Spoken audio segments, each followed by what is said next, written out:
If you're a woman watching this video, I am sure you have experienced gender inequality in your life.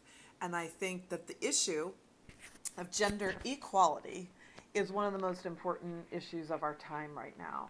And so I'm Brenda, Florida, life coach and lifestyle advisor. And last week I picked up this great book um, that is written by the same woman, at the risk of botching her name, Chimamanda Adichie, and she wrote "We Should All Be Feminists." But she also has this other book called "A Feminist Manifesto in 15 Suggestions," and it's a great, it's a little tiny little book, but it's really powerful.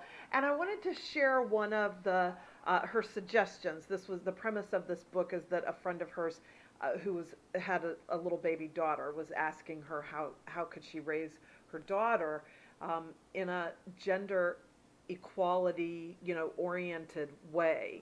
And so she wrote down these 15 suggestions. And so one of them is teach her that to love is not only to give, but also to take. Oh my gosh, I loved that. She goes on to say, we teach girls that a large component of their ability to love is their ability to sacrifice themselves. We do not teach this to boys. So teach her that to love, she must give of herself emotionally, but she must also expect to be given to. So I want to ask you, if you're a woman watching this, how close is that to your perspective? Is there an expectation that in relationship, not only do you give, but you are given to?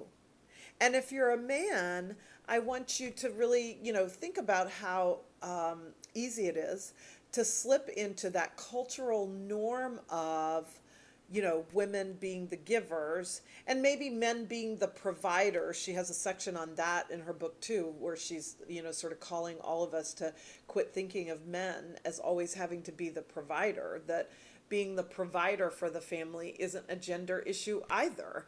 It's, who can and will provide, and is that a joint venture, or a single venture by one of the two in a marriage or in a couple?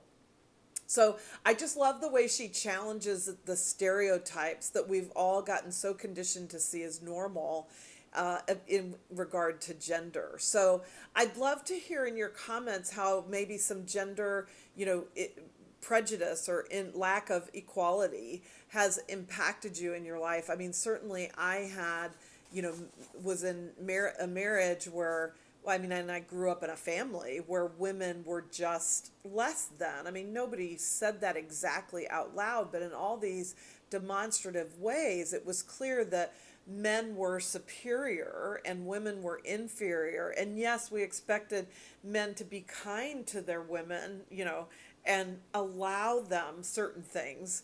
So I grew up with that being completely normal, and most of my life wouldn't have thought anything of it if it was posed to me that way. But now it's like, wait a minute, what do you mean you're going to allow me? No one has the right to have that kind of power over me. And nor do they, if it's a situation where you're a man, right? Like, that's the whole point of this. No one has the right to have power over anyone else. We're all equals. It's what our forefathers in the United States, created this country to speak to, the ability to live in a state of equality, regardless of gender, regardless of race. And, we've gotten so far away from that, and we've been so far away from that for so many generations. It takes a while to undo that sort of unconscious thinking that we can get caught up in. So I'd love to hear how that has impacted you, and more importantly, how you have empowered yourself in that position of equality, because that's a very self-empowering movement initially. Like, we can't expect the outside world to give us equality before we give ourselves equality, because it starts in our own hearts and our own minds to give ourselves a position of power and authority in our own lives and give ourselves that position of equality, so that I say, yes, I'm willing to give in my relationship, but let me also pay attention to where I'm being given to, because that is equally as important. So I'm Brenda, Florida, life coach and lifestyle advisor, and I'd love to hear your thoughts about this issue of gender equality in the comments below. Thanks for joining me today in this episode of Live Lavishly Light.